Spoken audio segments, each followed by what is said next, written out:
Let's prepare ourselves. If you put your hand over your eyes, I open my eyes to see the spiritual truth today.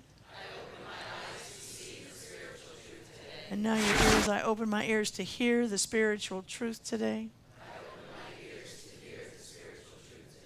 And now just over your arms and extend your arms out.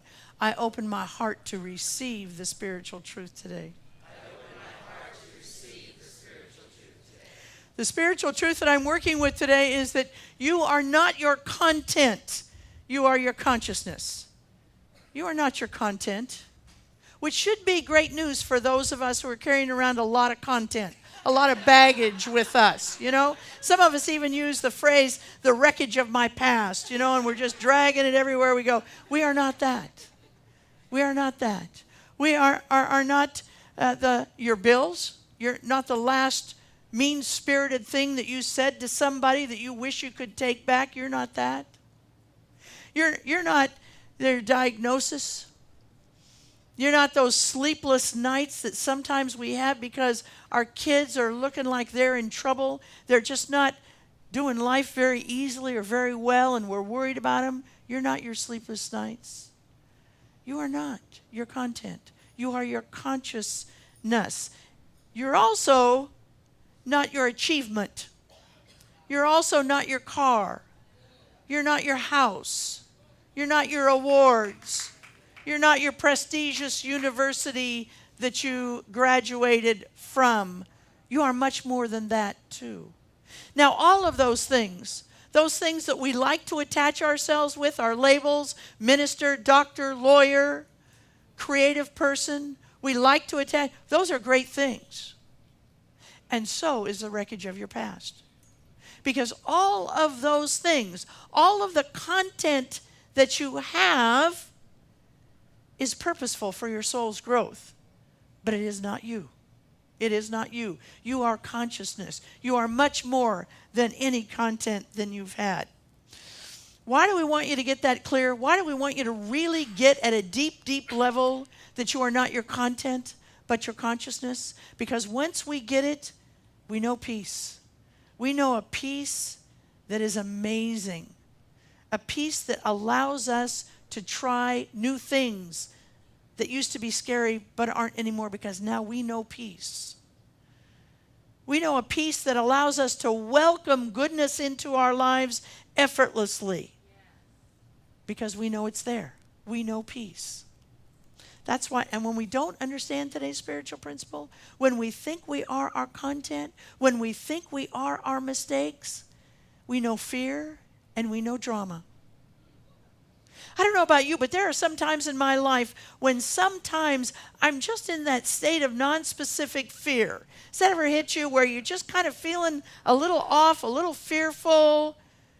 It's because sometime your content was disturbed.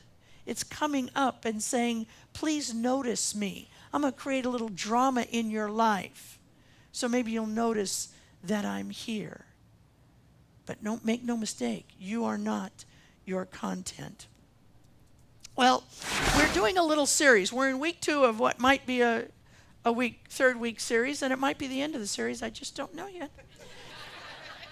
It's a little book called A New Earth, not a new book, and there's nothing new in the book. As I said last week, everything in this book you can find in any of the sacred texts. You can find it in the Bible, you can find it in the Bhagavad Gita, you can find it in the Quran, you can find it in the sutras, the Vedas, you can find it in the Tao, you can find it everywhere. The genius of this little book is how simple it is and how well organized it is for us to take today's spiritual principle and really begin to work with it and apply it in our life for an entirely different life. I call it a little peace manifesto. One of the primary contributions of this book is a discussion on ego. What our ego is, what it does, and how we get behind in our life because we're so attached to it. Now, what is ego? A lot of different definitions. For the purposes of today, I want you to think of an ego as attachment to form. It's not form, it's attachment to form. Things have to look a certain way in order for you to be okay. You know, when I do funerals, I can always tell when I go and I talk with the family about how the funeral's going to go, I can tell immediately if there is a faction of the family who is attached to this is what a funeral should look like. And then there's another attachment to another group of the people. This is what a funeral should look like. And they're both so attached, they forgot why they were there. They're attached to that form. And you and I tend to do that a lot. This is the music a violin should play. Just this music, not that music. I'm attached to that. We do it with ourselves as well. The body of humanity tends to break out and have attachments to what women should look like, what men should be like. And we do it in our so-called subgroups. This is what gay people should look like. And if you're gay and you don't look like this, I have a feeling about it. You just robbed my peace because you don't look how I want you to look.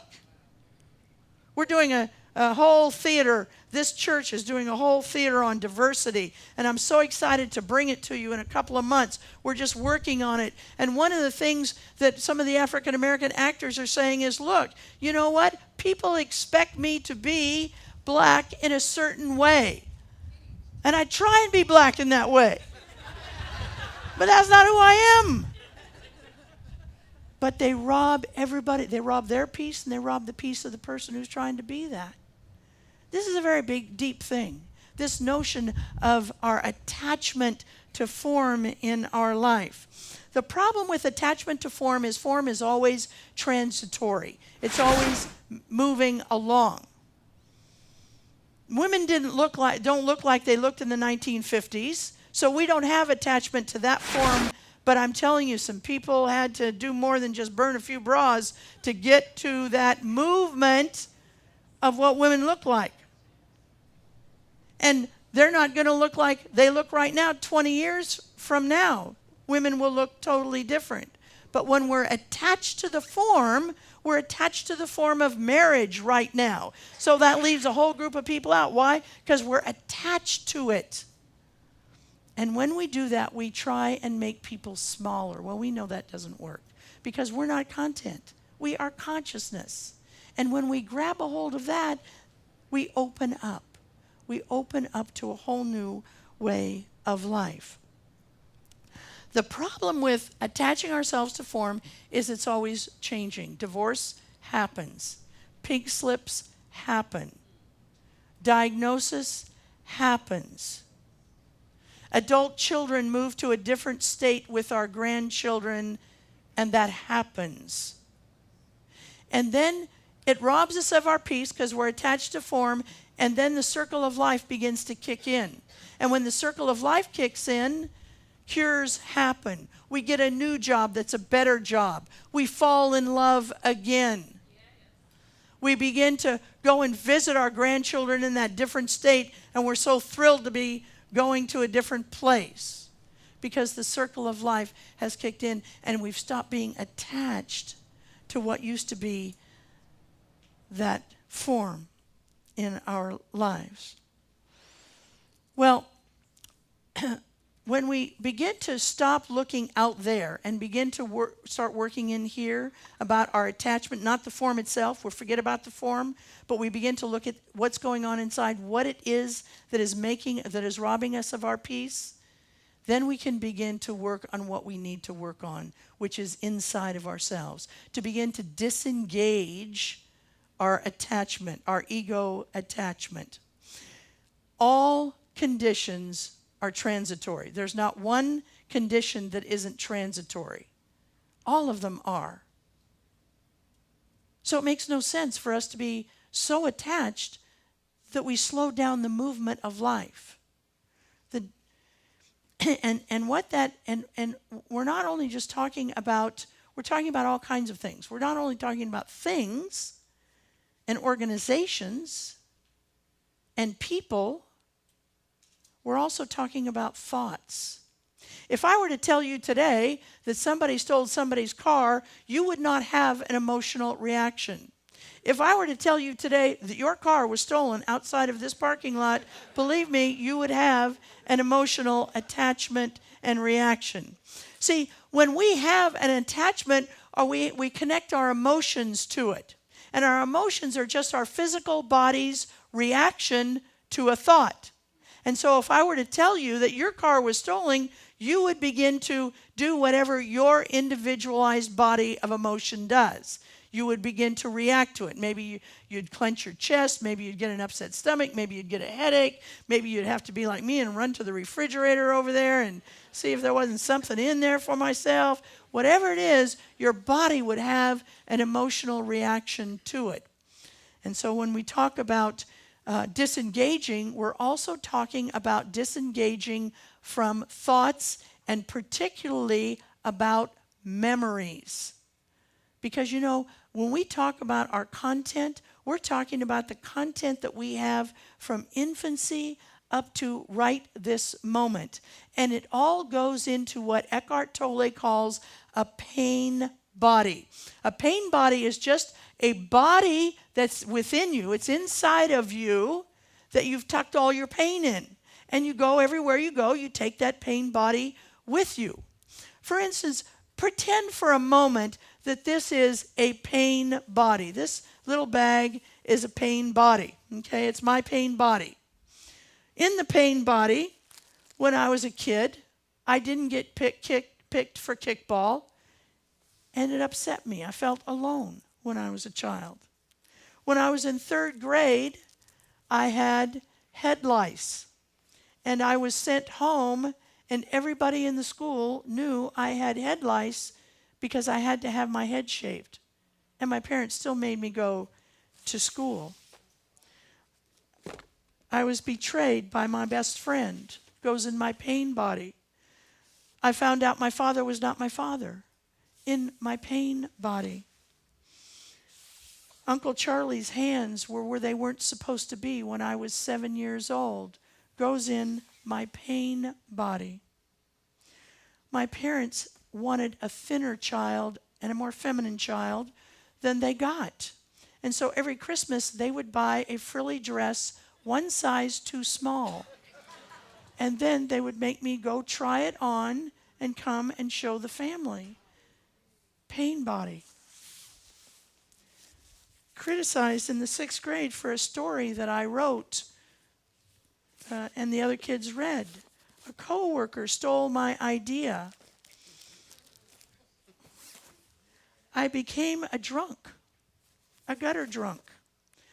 My brother went to college on my parents' dime because boys go to college, girls get married in the Italian Catholic tradition. This is all in my pain body. You want to go out on a date with me?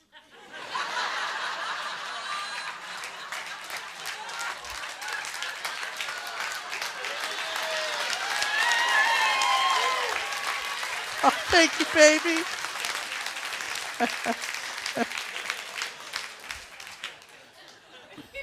The point is that everywhere you go, you take your content with you.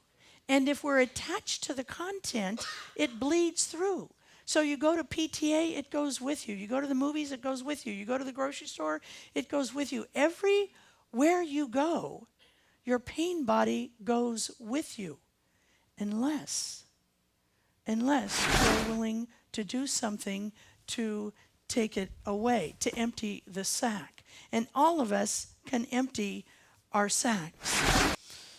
There are 2 primary approaches that he talks about here to empty that sack of pain body, so that it's not driving us. It's not creeping up when we least expect it. See, not all of this stuff is activated within me, but I will tell you it'll come up at certain times. There are times when I need to go buy some new clothes, and I'll tell you I hate trying on clothes. Where did that come from? From the pain body. And once that gets worked with in one of these 2 ways or different ways, it will begin to dissipate, and I'll be able to live life with more peace and less angst. So the first way is to stop hiding your emotions. Your emotions are not bad. Say that with me in the first person. My emotions are not bad. Now let's say it in a positive way. My emotions are good. My emotions are good. My emotions are good. See, it's so critical. In order for whenever this stuff comes up, it's just a sign that it's coming up for release. And if we are one of those metaphysicians, and metaphysicians are very, very susceptible to this, of going around and saying, hey, life is great. How are you? It could be better, and your kid was just arrested. How is life? Oh, it's perfect. It's just great. And you just got a bad diagnosis. Don't do that. Don't do that. Now look, we don't want you going around telling millions of people all your problems. But what we do want you to do is find one person, one prayerful person. Practitioners, please stand. These are a few of the prayerful people. These are a few of the prayerful people that you can go to because they're not going to buy into it. You can be seated. But they will witness it for you. They will help you get it up and begin to look at it in a different way with adult eyes. They know you are not your content. They get that. But that your content is important to you.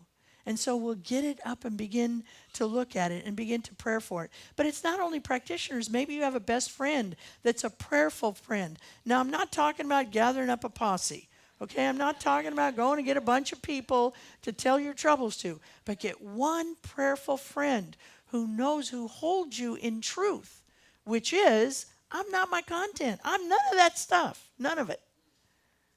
I am my consciousness. I am what I say I am. The second way that we can to begin to look at these, help with our pain body, is to stop feeding it. Don't put any more new stuff in it. Okay? Every time you are trespassed against, and listen, I am not a minister, a metaphysical minister. I may lose my card someday, but I am not a metaphysical minister that believes that we are not trespassed against. Now, is it always for our own good? Yes, it always is. But during the moment that you are trespassed against, that someone who doesn't know that they are the body of God and comes at you with their pain body that rubs up against your pain body, take a moment. Take a moment to clean it up right then. Give yourselves 24 hours. Sometimes you can't. Somebody says something to me that's hurtful in the church, and I have to take it home. But I only give myself 24 hours to really begin to release it. And look at it. What was it that was said? Was it about me? Was there something I need to know in that comment or in that action? And if there isn't, I let it go. And if there is, I begin to work on me only, not that person. But work on it right then. The Taoists teach us this. They say that when ducks have a fight, they fight. And then when they're done fighting, they swim away. And then in about 60 seconds, you'll see them flapping. And they'll just flap and flap and flap and flap and flap. And as they flap, what the scientists say is they're releasing the tension of the fight. Now, we can take a page from nature and begin to release, whatever physical way it is. Maybe it's tears. Maybe it's going for a run. Maybe it's throwing beer bottles up against the wall. Whatever it is,